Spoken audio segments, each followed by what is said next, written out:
Hi dears, എല്ലാവർക്കും നമസ്കാരം. മൗനരാഗം സീരിയലിൻ്റെ നാളത്തെ പ്രമോ വിശേഷത്തിലേക്ക് എല്ലാവർക്കും സ്വാഗതം കേട്ടോ. അങ്ങനെ നമ്മുടെ മനോഹറിൻ്റെ വീട്ടിൽ വന്നതിന് ശേഷം വരുണും അച്ഛനും അമ്മയും ഒക്കെ കൂടി ചേർന്ന് കിരണിനെ കാണാൻ വേണ്ടിയിട്ട് അങ്ങോട്ടേക്ക് ചെല്ലുക.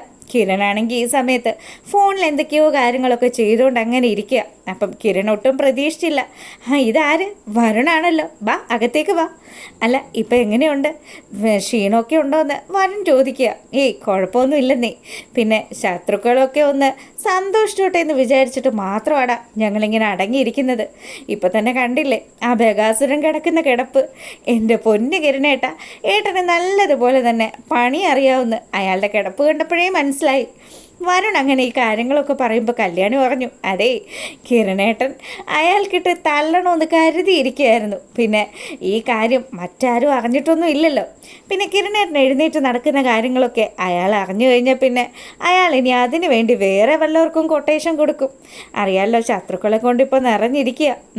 പിന്നെ എങ്ങനെയുണ്ട് കല്യാണത്തിൻ്റെ കാര്യങ്ങളൊക്കെ എന്താക്കിയെന്ന് കിരൺ ചോദിക്കുക. വരുൺ പറഞ്ഞു, അവൻ എനിക്ക് 22 പവൻ്റെ മാല എടുത്തിരിക്കുന്നത്.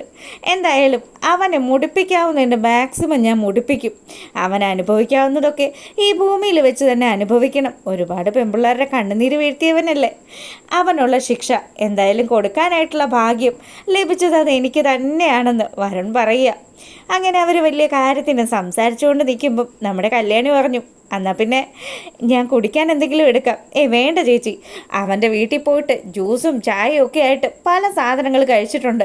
ആ ശാരി ആൻറ്റി ആണെങ്കിൽ അഭിനയിച്ച് തകർത്തുകൊണ്ടിരിക്കുക. സ്വന്തം മകളുടെ ജീവിതം കൂട്ടിച്ചോറാക്കുന്ന ഒരുത്തിന് കൊട പിടിക്കുന്ന ഒരു പെണ്ണുമ്പിള്ളയെ ഞാൻ എൻ്റെ ജീവിതത്തിൽ കണ്ടിട്ടേ ഇല്ല എന്ന് മനോഹറിനെയും അതുപോലെ നമ്മുടെ ശാരിയെയും കുറിച്ചൊക്കെ ഈ വരുൺ ഇങ്ങനെ കിരണിൻ്റെയും കല്യാണിയുടെയും അടുത്ത് സംസാരിക്കുമ്പോൾ കിരൺ പറഞ്ഞു, അതിലും വലിയ വൃത്തികെട്ട സ്വഭാവമുള്ള മനുഷ്യനാണ് എൻ്റെ അങ്കിളെന്ന് പറയുന്നവൻ. ഇപ്പോൾ കിടപ്പിലായെങ്കിലും അയാളുടെ സ്വഭാവത്തിൽ ഒരു മാറ്റവും വന്ന് കാണില്ല. അയാൾ നന്നായിട്ട് അഭിനയിച്ചെന്നേ. ഇനിയിപ്പോൾ കണ്ടറിയാം അവൻ അമ്മയായിട്ടൊക്കെ ആരെയൊക്കെ കൊണ്ടുവരുമെന്ന്. അങ്ങനെ ഇവരുടെ ഈ സംസാരമൊക്കെ ഇവിടെ നടക്കുമ്പോൾ നമ്മുടെ മനോഹറിൻ്റെ അടുത്ത് എന്നിട്ട് ശാരി പറയുക, എൻ്റെ പൊന്നു മനോഹറെ, ദയവ് ചെയ്ത് ആ കുട്ടിയെ കല്യാണം കഴിച്ചതിന് ശേഷം എൻ്റെ മോളുടെ ജീവിതത്തിൽ നിന്ന് നീ ഒന്ന് ഒഴിവായിപ്പോ. അല്ലെങ്കിൽ നിങ്ങളുടെ മോളുടെ കൂടെ ഇനി ആര് ജീവിക്കാനാ? ഞാനില്ലെങ്കിൽ അവളുടെ അവസ്ഥ നിങ്ങൾക്കറിയാമല്ലോ.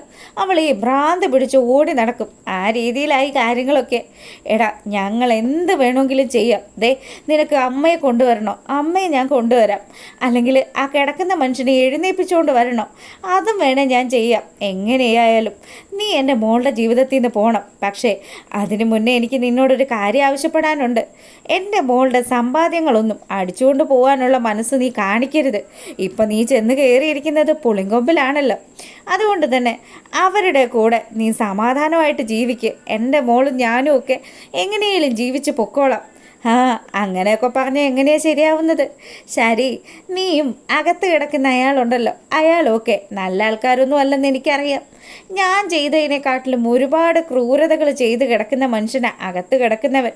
സ്വന്തം കൂടപ്പുറപ്പിനെ ചതിക്കാനായിട്ട് മടിയില്ലാത്ത അയാളെയൊക്കെ ആരടി വിശ്വസിക്കുന്നത്? പിന്നെ നിങ്ങൾ അഭിനയിച്ചേ പറ്റുള്ളൂ. കാര്യം എന്താണെന്ന് വെച്ചാൽ നിങ്ങളുടെ മോള് അത്രമാത്രം എന്നെ സ്നേഹിക്കുന്നുണ്ട്. ഞാനെങ്ങാനും അവളെ ഇട്ടിട്ട് പോയാൽ അവൾ ഭ്രാന്തിയായി മാറുമെന്നുള്ള കാര്യം നിങ്ങൾക്കിനി ഞാൻ പറഞ്ഞു തരണ്ടല്ലോ. അതൊക്കെ അറിയാവുന്ന കൊണ്ടാണ് മനോഹറെ ഞാനിത് പറയുന്നത്. ദയവ് ചെയ്ത് നീ എൻ്റെ മോളുടെ ജീവിതത്തിൽ നിന്ന് എങ്ങനെയും ഒന്ന് പോ. നീ മരിച്ചു പോയെന്നെങ്കിലും ഞങ്ങൾ പറഞ്ഞ് അവളെ ആശ്വസിപ്പിച്ചോളാം. അതൊക്കെ നടക്കുന്ന കാര്യമാണോ? ഞാൻ ജീവിക്കും. 10 തലമുറയ്ക്ക് കഴിയാനുള്ള സ്വത്തുക്കൾ ഞാനിപ്പോൾ തന്നെ സമ്പാദിച്ചു വെച്ചിട്ടുണ്ട്. അങ്ങനെ ആ സമ്പാദ്യം കൊണ്ട് നല്ല അസലായിട്ട് ഞാൻ ജീവിച്ച് കാണിക്കും. നിങ്ങളിങ്ങനെ കണ്ടവനെ പറ്റിച്ചുണ്ടാക്കിയതാണ് ഞാനിപ്പോൾ സുഖിച്ച് ജീവിക്കുന്നതും അടിച്ചു പൊളിച്ച് നടക്കുന്നതും എന്ന് നിങ്ങളൊന്ന് മനസ്സിരുത്തി ആലോചിച്ച് നോക്ക്. ശരിയല്ലേ എന്ന് മനു ചോദിക്കുക. അത് കേട്ടത് ശാരി പിന്നെ ഒന്നും മിണ്ടാൻ നിന്നില്ല. ഈ സമയം നമ്മുടെ സരയും അങ്ങോട്ട് വന്നു. എന്താ മനുവേട്ടാ, അമ്മയും മോനും കൂടെ എന്താ ഇത്ര സംസാരം? ഒന്നുമില്ല മോളു, അമ്മ ഓരോ കാര്യങ്ങളൊക്കെ പറയുമായിരുന്നു. അച്ഛനെ എവിടെയെങ്കിലുമൊക്കെ കൊണ്ടുപോയി ചികിത്സിക്കണമെന്നുള്ള കാര്യം അച്ഛനെ വിദേശത്ത് കൊണ്ടുപോകുന്ന കാര്യമാണോ അമ്മ മനുവേട്ടനോട് പറഞ്ഞത്? ഏയ് അല്ല മോളെ, അമേരിക്കയിലേക്ക് പോകുമ്പോൾ ദേ ഈ നിൽക്കുന്ന അമ്മയെ പോലും കൂടെ കൂട്ടണമെന്ന് ഞാൻ ആഗ്രഹിക്കുന്നേ ഇല്ല മനുവേട്ട. ഞാനും മനുവേട്ടനും നമ്മുടെ കുഞ്ഞും മാത്രം, അത് മതി മനുവേട്ട. അതായിരിക്കും ഏറ്റവും സന്തോഷമുള്ള കാര്യം. എന്തായാലും ദേ അമ്മയും അച്ഛനും കൂടി ഇവിടെ എങ്ങനെയാണെന്ന് വെച്ചാൽ ജീവിച്ചോ. എൻ്റെ മനുവേട്ടനെ പോലെയുള്ള ഒരാൾ എൻ്റെ ജീവിതത്തിൽ വന്നുകൊണ്ടല്ലേ എനിക്ക് ഇത്രയും സൗഭാഗ്യങ്ങളൊക്കെ ഉണ്ടായെന്ന് സരയു പറയുക. മനോഹറാണെങ്കിൽ ശാരിയെ കണ്ണ് കാണിക്കുന്നുണ്ട്. കണ്ടില്ലേ കണ്ടില്ലേ, ഇതാണ് നിങ്ങളുടെ മോളുടെ ഇപ്പോഴത്തെ അവസ്ഥ. എന്ത് കണ്ടിട്ടും ഒരു കാര്യമില്ല. അവൾ എന്നെ മാത്രമേ വിശ്വസിക്കുകയുള്ളൂ, ഞാൻ പറയുന്നത് മാത്രമേ അവൾ അനുസരിക്കുകയുള്ളൂ. അങ്ങനെ സരയിനോട് പറഞ്ഞു, മോളെ എനിക്ക് കുടിക്കാനൊരു കോഫി വേണം, മോള് പോയി എടുത്തിട്ട് വാ. ആ ശരി മനുവേട്ടാന്ന് പറഞ്ഞ് നമ്മുടെ സരയോ അവിടുന്ന് പോവുക. അങ്ങനെ നമ്മുടെ ശാരിയോട് മനോഹർ പറഞ്ഞു, അതെ ഇനിയും അധികം കളിയായിട്ട് എൻ്റെ അടുത്ത് വരികയാണെങ്കിൽ കളികളൊക്കെ ഞാൻ അങ്ങോട്ട് പഠിപ്പിക്കും. കണ്ടില്ലേ ഇപ്പോൾ അങ്ങോട്ടൊരുത്തി പോയത്, അവൾ ചെമ്പരത്തിപ്പൂ വെച്ച് തുള്ളുന്ന കാഴ്ച നിങ്ങളെ ഞാൻ കാണിച്ചു തരാം. എൻ്റെ പൊന്നു മോനെ ഒന്നും ചെയ്യരുത്, നീ പറയുന്നത് എന്തും അനുസരിച്ചോളാന്ന് പറഞ്ഞ് നല്ല അനുസരണയുള്ള ഒരു കൊച്ചു പോകുന്നത് പോലെ ശാരി അവിടുന്ന് പോവുക.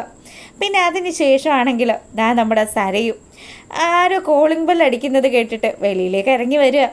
വരുമ്പോൾ കാണുന്ന കാഴ്ചയെന്ന് പറഞ്ഞാൽ നമ്മുടെ കല്യാണിയും അതുപോലെ തന്നെ ദീപയും കൂടി ഏകാസുരനെ കാണാനായിട്ടുള്ള വരവാണ്. അപ്പോൾ ഇത് കണ്ടതും നമ്മുടെ സരയുനതങ്ങ് തീരെ ഇഷ്ടപ്പെട്ടില്ല. നിനക്കെന്താ ഇവിടെ കാര്യം? അതോ ഞാൻ അങ്കിളിനെ കാണാൻ വന്നത്? നിന്റെ അച്ഛൻ ഇത്രയും അടി കൊണ്ട് കിടക്കുന്ന സമയത്ത് അങ്ങനെ ഒന്ന് വന്ന് കണ്ടില്ലെങ്കിൽ മോശമല്ലേ സരയൂ? എടി എൻ്റെ അച്ഛൻ അങ്ങനെ കിടക്കുന്നുണ്ടെങ്കിൽ എൻ്റെ അച്ഛനെ അങ്ങനെ ആക്കിയത് ആരാണെന്നൊക്കെ എനിക്ക് വ്യക്തമായിട്ടറിയാം.